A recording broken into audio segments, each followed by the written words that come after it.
네, 이따가는 제가 또 잊어버릴까봐 그러는데 한 가정당 저희 교회에 지금 쌀이 있어요. 그래서 한 가정당 한 분도 빠짐없이 한 가정도 빠짐없이 한 가정당 하나씩 쌀을 가져가시기 바랍니다. 우리 함께 일어나셔서 오늘 하나님께서 주시는 말씀 고린도후서 1장 8절에서 11절입니다. 고린도후서 1장 8절에서 11절 말씀이 길지 않은 관계로 우리 다 함께 합독으로 읽겠습니다. 신약성경 286면에 있습니다. 고린도후서 1장 8절에서 11절까지입니다.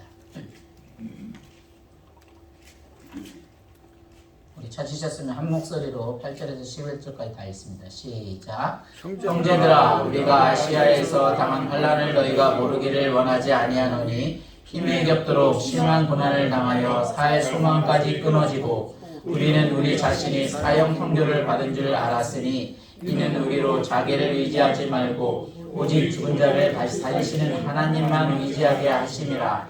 그가 이같이 큰 사망에서 우리를 건지셨고 또 건지실 것이며 이후에도 건지시기를 그에게 바라노라. 너희도 우리를 위하여 간구함으로 도우라. 이는 우리가 많은 사람의 기도로 얻은 은사로 말미암아 많은 사람이 우리를 위하여 감사하게 하려 함이라. 아멘. 우리 자리에 앉으셔서 옆 사람의 눈을 바라보면서 우리는 유익한 시간이었습니다. 한번 인사하겠습니다. 우리는 유익한 시간이었습니다. 네, 여러분 건강하게 잘 지내시죠? 아까 우리 변 목사님이 말씀한 대로 제가 2년의 어떤 시간들을 한번 돌아보게 되었습니다. 시간을 돌아보니까 코로나의 질병의 어떤 무서움, 전염병에 대한 무서움을 알게 되었고 거기에 또 인간의 어떤 연약함을 보게 되었고 또 속수무책으로 문을 닫는 교회들을 보게 되었습니다.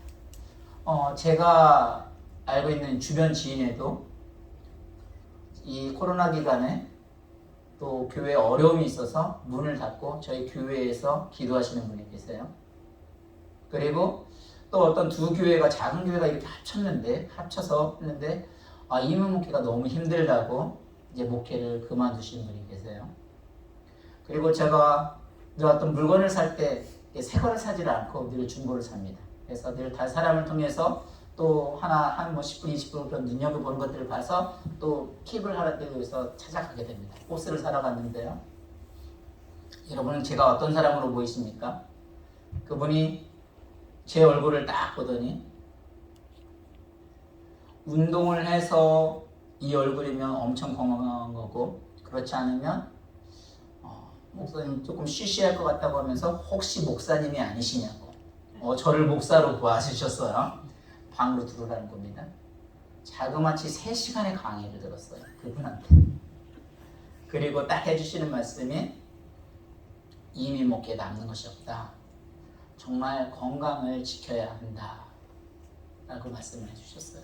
그리고 3시간 그 강의를 듣고 그 강의 대가로 코스를 무료로 얻어갔습니다.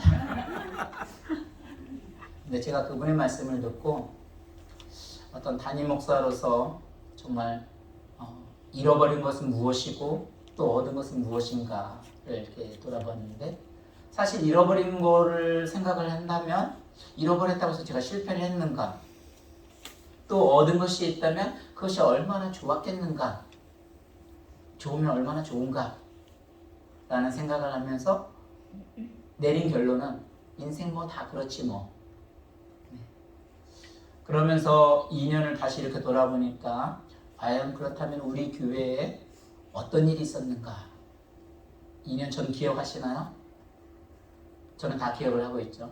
1월 7일 날 미스콜에 있을 때 건물이 부도가 났어요. 그래서 이곳에 오게 되었는데 이곳에 오면서도 이따 조금 더 말씀을 드리겠지만 놀라운 변화들이 있었어요. 그래서 과연 우리 교회에 아까 말한 대로 가장 어려운 시기라고 이제 표현을 했는데 그럼에도 불구하고 어떤 유익들이 있었는지 한번 돌아보고 또 2022년을 하나님이 주시는 것에 또 기대하며 또 준비할 수 있는 저와 여러분이 되기를 오늘도 주님의 이름으로 간절히 축원합니다. 우리 오늘 본문 고린도후서 1장 8절과 9절을 먼저 한번 읽어볼까요? 같이 읽습니다. 시작. 형제들아 우리가 아시아에서 당한 환난을 너희가 모르기를 원하지 아니하노니 힘에 겹도록 심한 고난을 당하여 살 소망까지 끊어지고 우리는 우리 자신이 사형 선고를 받은 줄 알았으니 이는 우리로 자기를 의지하지 말고 오직 죽은 자를 다시 살리시는 하나님만 의지하게 하심이라. 사도 바울이 뭐라고 했냐면 자기를 의지하지 말고 죽은 자를 살리시는 하나님을 의지하라. 정말 엄청난 고난을 했는데 그 고난이 뭐로 결코 헛되지 않았다는 거예요. 유익이 되어졌다는 거예요. 사실 본문을 읽어보게 되면 이 사도 바울이 어떤 고난을 당했는지 구체적으로 나와 있지는 않아요. 하지만 우리가 고린도후서 11장 23절에서 27절을 보게 되면 뭐 다 읽어보시면 때로는 매도 맞았고 도둑도 맞아보고 유대인들에게 뭐 매도 맞고 군절도 받고 또 정말 죽을 수없이 그렇게 넘겼어요. 그런데도 불구하고 그것이 헛되지 않았게 하고 오히려 하나님의 은혜였다고 고백을 합니다. 여러분 사실 고난, 이 고난의 대명사는 누가 생각나요? 예, 욥입니다. 욥이 어떤 사람이에요? 이방인 중에 엄청난 부자였었어요. 근데 정말 눈에 넣어도 안 아픈 그 10남매를 하루아침에 다 잃어버렸어요. 그리고 진짜 왜 고난을 당하는지도 몰라요. 여러분 고난이 뭘까요? 고난의 깊이를 아는 사람은 신앙의 깊이를 더 알아갈 수 있다고 말해요. 또 C.S. 루이스가 말하기를 고난은 하나님이 말씀하시는 메가폰이다, 스피커다 라는 말도 했어요. 사실 그 욥이 엄청난 고난을 당하고 있잖아요. 얼마나 힘들었는지 그 고난을 당하는 이유는 알 수 없지만 우리들이 봤을 때 사랑하는 자녀에게 왜 매를 때리는 거예요? 더 잘 되라고. 그런데 예를 들어 부모가 아버지가 이렇게 자녀를 잘 되라고 매를 때리면 사실 엄마나 누나나 뭐 가족은 어떻게 해야 돼요? 정상적인 부모라면 아빠가 때릴 때 조금 말려줘야죠. 그런데 어떻게 돼요? 같이 조금만 또 매를 말고 또 때리고 있어요. 막 욥을 때리고 있어요. 그러니까 욥이 상황이 폭발하기 직전이거든요. 어떻게 될지 모르는 상황. 그러니까 막 밤을 사모한다. 밤을 사모한다는 건 뭐예요? 죽음까지 막 생각하는 거예요. 아니 어떻게 죽음까지 생각할 수 있냐라고 말을 하지만 그 고난에 가보면 그 사실 어떻게 말해요? 욥처럼 믿음도 좋고 고난의 이유도 모르는데 어떻게 그걸 우리가 죽음을 생각한다 그렇게 말할 수가 없어요. 욥은 너무도 정말 이게 감당이 안 되는 건데 다만 우리 크리스찬들은 믿음의 신앙인들은 그럼에도 불구하고 그 죽음을 바라보는 것이 아니라 하나님을 바라보았을 때 나중에 어떤 고백을 해요? 그 고난이 유익이 되어졌다고 말을 했잖아요. 그래서 욥이 지금은 아직 그 고난의 단계인데 아직 캄캄하지만 욥이 나중에 어떻게 고백을 해요? 그 고난으로 인해서 하나님이 나를 정말 지켜주셨고 하나님이 나의 그 모든 고난을 통해서 유익이 되어졌다고 말해요. 사도 바울 어떤 사람이었어요? 이에게도 어려운 간질병이 갈시와 같은 질병이 있었어요. 근데 하나님한테 그렇게 기도를 했어요. 그런데 하나님이 그거를 고쳐주셨으면 좋겠는데 고쳐주지 않는 거예요. 오히려 그것이 내게 족하다. 그러면서 사도 바울이 고백을 할 때 뭐라고 해요? 정말 그 건강만 우리가 생각을 했을 때 건강하면 얼마나 더 사역을 잘했겠어요. 근데 사도 바울이 고백하기를 나의 나된 것은 하나님의 은혜다. 다시 말해서 내가 강하면 강할수록 하나님이 일을 하지 못하는 거예요. 그런데 내가 약하니까 약할 때 강한 대신에 정말 주님이 하셨다고 고백을 하는 거예요. 그래서 사도 바울이 고백하는 것은 나의 나된 것은 다 하나님의 은혜였고 오히려 내가 약해지니까 그것이 하나님이 하게 하셨다는 고백이 되어지는 거예요. 오늘 큰 환난에서 그 사도 바울을 구해줬던 것이 그 바로 고난의 유익이라는 거죠. 그래서 2021년도 또 20년도 아까 돌아보니까 참 아이러니하게 그때가 어떤 시기였냐면 그 전까지는 뭐 여러분 아시다시피 제가 태권도 마스터로서 기본급이 그냥 3,200이 넘어가는 상황이었는데 그걸 다 놓은 상태예요. 파트타임 아니면 그렇게 일할 때인데 가장 어려울 때 했었어요. 그런데 참 신기하죠. 저도 저희가 엄청 강하고 이제 준비성이 많다고 생각을 하는 사람인데 하나님은 다 내려놓게 했어요. 그러더니 교회를 옮기는 과정 중에 사실 돈이 가장 많이 들었잖아요. 또 시효 만만치 않잖아요. 여기까지 온 거 보면 여러분 간판 이거 만만치 않아요. 4,700이에요. 뭐 그 외에 이런 기타 갔다 하는데 가장 돈이 많이 들어가는 시기인데 그 일들을 감당을 했어요. 그리고 개인적으로도 돈을 가장 못 버는 때에 집을 허락을 해주셨더라고요. 그러니까 내가 만약에 강했더라면 아직까지도 뭔가 내가 하려고 했을 텐데 철저하게 내려놓게 만든 다음에 와 이건 내가 했다는 소리를 못 하겠어요. 왜냐면 가장 어려울 때, 개인적으로 어려울 때 그 고난 자체는 너무 힘들어요. 근데 지나고 보니까 제일 중요한 것들을 다 해놓고 있는 거예요. 기초로 막 지금 다져놓고 있잖아요. 그래서 저와 여러분들은 이 사도 바울이 고백했던 것처럼 이 어떤 어려움이 어려움으로만 끝나는 것이 아니라 지나보니 하나님의 은혜였다고 고백함을 통해서 또 승리하는 저와 여러분이 됐길 오늘 주의 이름으로 간절히 축원합니다. 우리 10절을 계속해서 봅니다. 읽습니다. 시작. 그가 이같이 큰 사망에서 우리를 건지셨고 또 건지실 것이며 이 후에도 건지시기를 그에게 바라노라. 그러니까 어떤 일이 있었을까요? 지금 우리를 건지셨고 또 건지실 것이며 사도 바울은 지금 너무 힘들어. 살이 아까 끊어질 그런 소망 가운데 있었는데 너무 힘들었는데 뭐라면 과거에 자기를 건져주신 하나님을 다시 뭐예요? 회상을 한 거예요. 다시 하면서 그 과거의 하나님을 체험을 통해서 이제 뭐예요? 지금뿐만이 아니라 앞으로도 지켜줄 것이라는 확신을 가지고 있는 고백을 하고 있어요. 다시 말해서 어떤 어려움들, 고난은 뭐야? 체험의 하나님을 만나게 하는 시간이다. 그래서 진짜 우리들이 힘들고 어려울 때 그냥 이렇게 다 보면 겉으로 봐서는 몰라요. 근데 진짜 신앙인들은 참 크리스찬들은 언제 할 수 있다고 그래요? 진짜 어려움이 있을 때. 그래서 겉으로 보기에도 나무들이 똑같이 있지만 진짜 향나무는 언제 향을 알 수 있다고 하냐면 도끼로 찍어보면 도끼를 찍으면 찍을수록 그 참나무의 진향기가 도끼에 묻어나서 더 퍼진다고 하죠. 근데 가짜 향기나무는 그렇지 않아요. 와, 연수가 비록 많지 않지만 지난주에 제가 어떤 생각을 하게 됐냐면 팔순잔치를 끝나고 오후 4시가 넘어갔는데 우리 성도님들이 한 분도 안 가신 거예요. 이분들이 정말 하나님을 사랑하시는 분이다. 정말 교회를 사랑하시는 분이다. 그러면서 제가 어떤 생각을 들었냐면 이분들이라고 하면 정말 평생 함께 할 수 있겠다.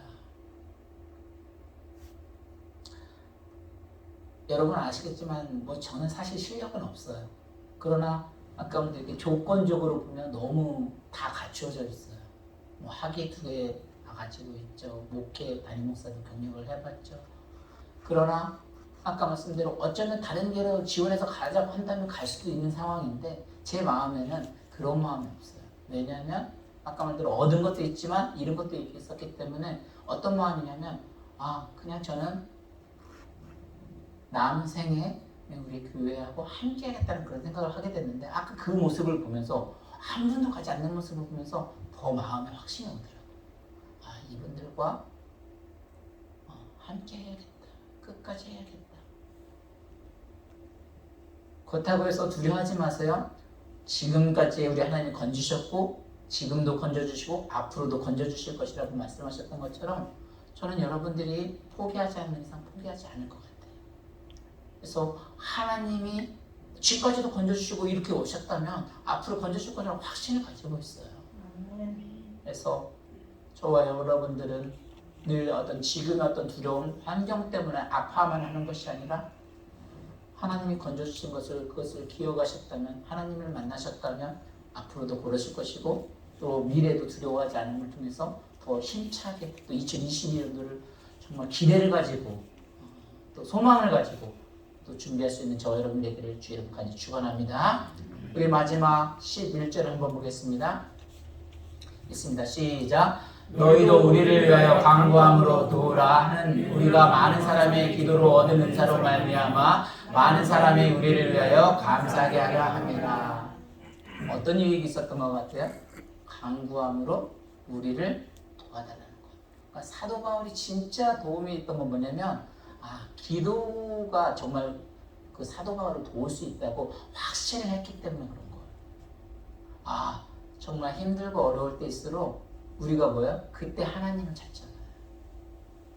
아까 물론 정말 너무 누구도 알지 못하기 때문에 내가 때로는 어떤 밤을 사모할 수도 있지만 정말 그 고비를 넘기고 또 이겨내고 정말 하나님을 찬양하게 되면 하나님이 그 힘을 주시므로 말미암아 정말 기도가 가장 우리의 유익이 된다는 사실을 알게 됩니다.